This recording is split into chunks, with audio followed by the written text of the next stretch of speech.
अब आपके सामने कुछ खास डिटेल्स हम रखने वाले हैं। छठे चरण के फेज में क्या कुछ खास है, कौन से उम्मीदवारों की किस्मत का फैसला आज जनता करने वाली है, क्या कुछ अहम रहने वाला है, ग्राफिक्स की नजर से आप जरा समझ लीजिए। आज के दिन की विशेषता, आज छठे चरण का चुनाव है जहां 4 जिले में चुनाव हो रहे हैं। वो कौन कौन से जिले हैं? नादिया में 9 सीटों पर, उत्तर 24 परगना जिले में 17 सीटों पर, पूर्व वर्धमान में 8 सीटों पर, उत्तर दिनाजपुर में 9 सीटों पर आज मतदान होना है, जो कि सुबह 7 बजे से शुरू हो चुका है। इसके अलावा कुछ और अहम डिटेल्स हम आपके सामने रख रहे हैं।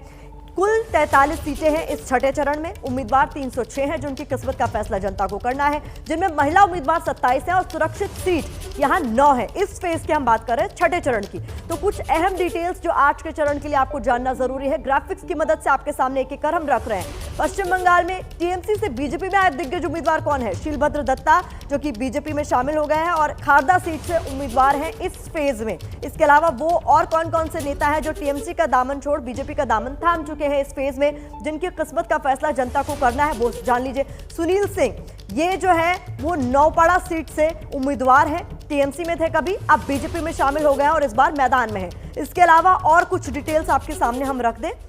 अरिंदम भट्टाचार्य भी टीएमसी में हुआ करते थे, अब उन्होंने बीजेपी का दामन थाम लिया है। जगद्दल सीट से ये विधानसभा चुनाव लड़ रहे हैं इस बार। इसके अलावा विश्वजीत दास, जो कि कभी टीएमसी में हुआ करते थे, बगदा सीट से इस बार बीजेपी की टिकट से चुनाव मैदान में ताल ठोक रहे हैं। तो ये कुछ उम्मीदवार हैं टीएमसी के जो कि दिग्गज नेता हैं, बीजेपी का दामन थाम चुके हैं। शुभ्रांशु रॉय भी बीजेपी में शामिल हो गए और बिजपुर सीट से इस बार इनकी किस्मत का फैसला आज जनता करने वाली है। तो ये अलग अलग डिटेल्स हमने आपके सामने रखी है। अब आपको बता देते हैं कि पश्चिम बंगाल में आज छठे चरण का मतदान हो रहा है, जिसमें 4 जिलों की 43 विधानसभा सीटें हैं, जहां पर जनता किस्मत का फैसला कर देगी तमाम नेताओं।